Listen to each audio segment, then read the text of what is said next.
it is buried there and forgotten there. But we have seen that where we will shall practice another waste that is not degradable. That is why in 2019, the ministry started the process of developing a policy and a bill on waste management. And what the ministry decided is that we are not going to have the business as usual.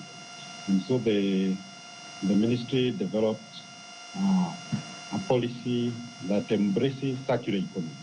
Circular economy is where before you throw away something, you make sure that you have extracted all value from it. And so we have looked at the whole value chain on waste management. That is at home, our waste has been getting out of home when it is very dirty. We mix our waste, it becomes very dirty, it needs to be clean, and we don't have enough water to clean it. Some of the waste cannot be cleaned using water. And so the bill and the policy prescribes that at home we separate our waste. So we need to have dry waste, wet waste separated, and then taken to different destinations. Not the dump site anymore. So our waste will first of all go to the composting facility if it is organic waste, and then the dry waste will be taken to the material recovery facility. And then the transportation will also be done in a different way from the past. So now vehicles will not be allowed to carry mixed waste like it is happening now. There are some people who are separating waste now, but it is mixed immediately after. So that will change. Now waste will be transported separately, dry waste separately, wet waste separately to different destinations. And then in the composting facility, the waste will be processed to generate organic fertilizer. And the one that goes to the material recovery facility will be further sorted, all the valuables removed, and it will go to different destinations. It will be sold. And this is where we expect a lot of job creation.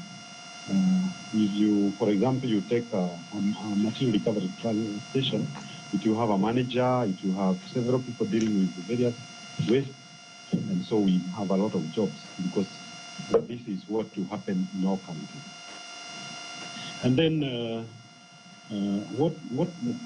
we have therefore legislated that through the bill that is currently in Parliament, and it has gone through the first reading, and the public has been notified to give comments, and they have done that, and we expect that the bill will be discussed soon, second reading, and we are very hopeful that it will go through very quickly.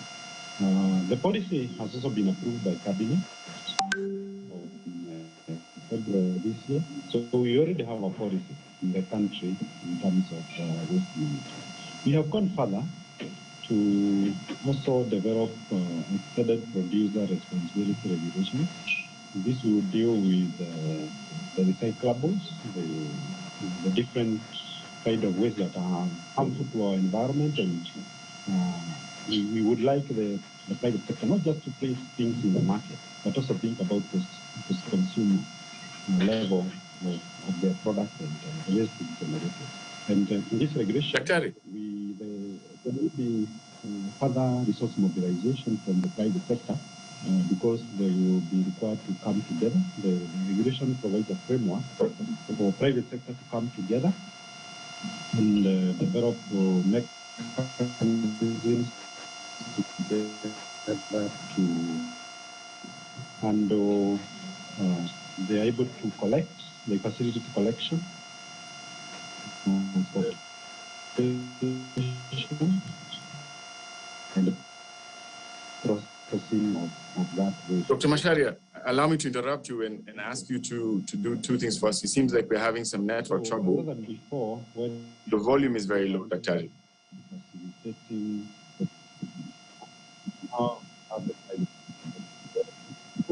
who know what is in this stuff. You don't take the country, you know even how to manage it post-use. So that is the other regulation that we are finalizing, and we have done a lot of consultation the private sector and public, and to be in place soon. So why are we doing all this? It is because our ecosystems are good. So for us to do that, we had to put in place mechanisms. Although we had the environmental management and coordination act before, it was not sufficient because it supported the linear system. Now we have the circular system supported by the new bill that is in Parliament, whereby it will be the responsibility of everybody at home to segregate your waste. And then it is the counties ensure that the waste is transported properly, and then the material recovery station, the waste is further sorted. And then the private sector provide money so that whatever you generate, the polluter must pay for that waste. So what we hope to achieve is that our ecosystems will not have waste rippling around.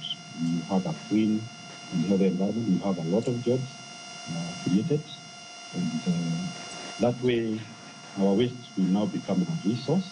We will be extracting materials for further use, so that we also don't mine. We don't go to our ground to mine more resources. We will have additional resources available instead of before, where they were dumped in the dump site. So that is what we have done in circular economy. We hope that we will extend the same concept to our other resources, including wastewater management, from now on, because we have finalized one waste management. Thank you very much. Asante sana Daktari, that's phenomenal. We struggled a little bit with your voice, but we did hear most of what you said. We're very grateful to that. And it's good to see that government is actually doing something and we can support it in this fashion. I know you've talked about fundraising, you've talked about private-public partnerships. Can I ask, before you leave us, do you have any specific case studies? Do you have any success stories that you want to just highlight for 2 to 3 minutes that have been meaningful? I'll ask you again the question. I don't know if you can hear me. Daktari, can you hear me? Yes, very well.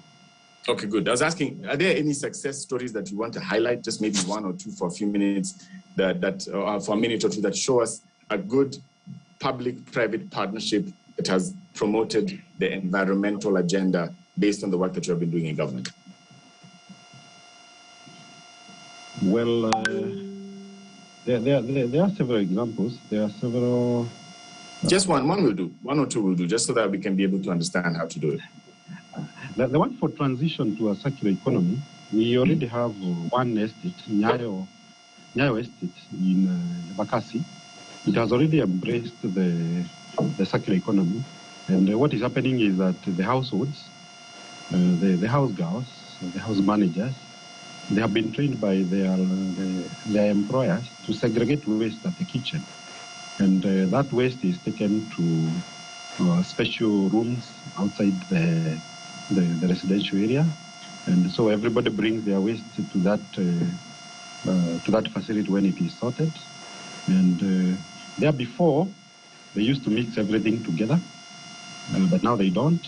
And they have started selling and making some money from that waste, and that money they are using it to supplement the other expenditures they make, like on security and other aspects. So that if that continues, then they will generate enough money, and the residents will not be paying for security, but they will be paying using the money they get from selling plastic, selling paper, selling glass, because they have already started doing that. And we visited them the other day, and they were very proud to explain on what they are doing. And you could see even the house, at household level, they are excited about it. Asante, Daktari. Agustino Loibon says you had struggles with your audibility, but he said that you're talking about some very important things and that your incentives should be shared. Is there anywhere online, is there anywhere, an office building, people can be able to come to access this material and be able to understand or know or have clarity on projects like the Nyaya one you've mentioned or others? Yes, we have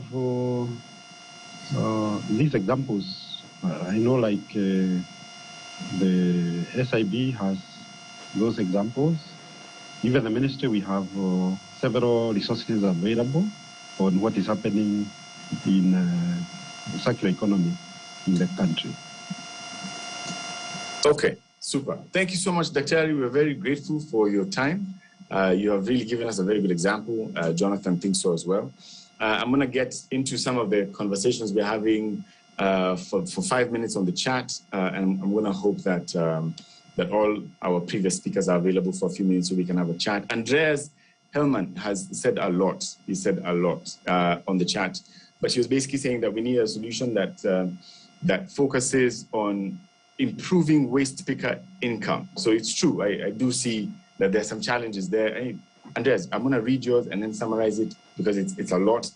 But I see Grace Vasala there. She's a landscape architect. She's talking about DIY spaces. Yes, one of the biggest carbon emitters is homes. Apart from cows, is homes.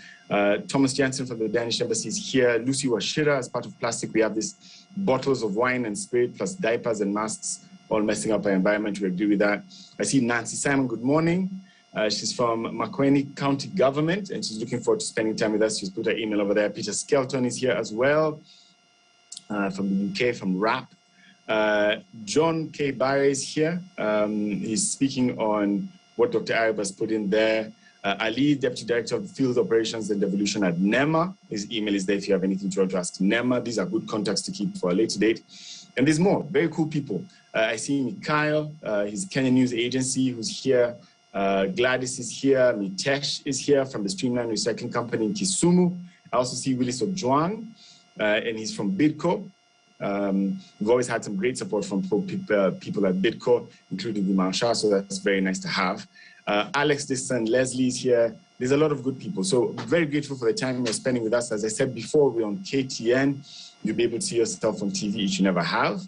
And Karen, just as we spent 3 minutes before we invite one of our main speakers today, what is your feel from the last 20, 30, 40 minutes of conversation right now? What are you thinking? What is in your mind, Karen? Thanks, yes. As what I mentioned in the opening, I think we're already on the way. Like there's a lot of action happening. There's policies being put in place. There's really a big difference every year on where we are in the circular economy in Kenya. I think what people are looking for is how to bring it together, how to actually work together and implement all those solutions and activities in order for it to have the right impact. So we can do something on one end and we can do something on the other hand, but if they're not linked up, it might not have the same effect. So I think that's what I hear mainly. People are keen, people are willing, people are already acting, and it's a matter of really bringing our actions together to have a much bigger impact. I feel that there's also hope. What I said before, there's no need anymore to now discuss whether it's that we need to do something or we need to create a new system. That's all being said and done. We're here to actually create a roadmap that brings us at the right destination and future we all choose to have. So I'm very positive about that. And I'm also very happy to see how many different people are here or different, they represent very different organizations. So from very big corporates to people on the ground that try and change in their near surroundings, their communities. So we have everything in between, small and medium enterprises, just startup, entrepreneurs, government representative, community-based organizations. And I think that's also a very positive signal that it's not just a conversation we're having as businesses, or it's not just a conversation we're having as communities, but we're all in it together. So that's what I got out of the first hour, actually, already, of our 6th conference on circular economy. Thank you so much. Nice. That's definitely you're getting the meter out of the event. For those who missed out in the first couple of minutes, you definitely have summarized it really well. We have a very good representative to talk to us about what the next part of this future is going to look like. The EU vision and Green Deal in circular economy has been a big conversation. We've also seen what's happening globally with a lot of concern. China has even gotten involved and given some very unexpected facts and measures that they want us to focus on. And right now, I'm very pleased to invite the EU ambassador, Her Excellency Henrietta Geiger, to come and speak to us about what that Green Deal and circular economy looks like. Madam Henrietta, please, the floor is yours. Good morning, ladies and gentlemen. I'm very happy to join you this morning because I am very convinced that unsustainable consumption and production, not least of agricultural commodities, is an underlying important driver of biodiversity loss. Going circular will contribute to lower greenhouse gas emissions and pollution and ease the pressure goods and services they provide. It can also help to address the triple global crisis of climate change, biodiversity loss, and pollution. By retaining the value of natural resources for as long as possible in the economy, for example, through remanufacturing, refurbishment, repairing, and direct reuse, circular economy can help achieving sustainable. You may know that the EU Green Deal was first announced in December 2019 by the European Commission's President, Ursula von der Leyen, and in which she committed to working towards Europe becoming the first climate neutral continent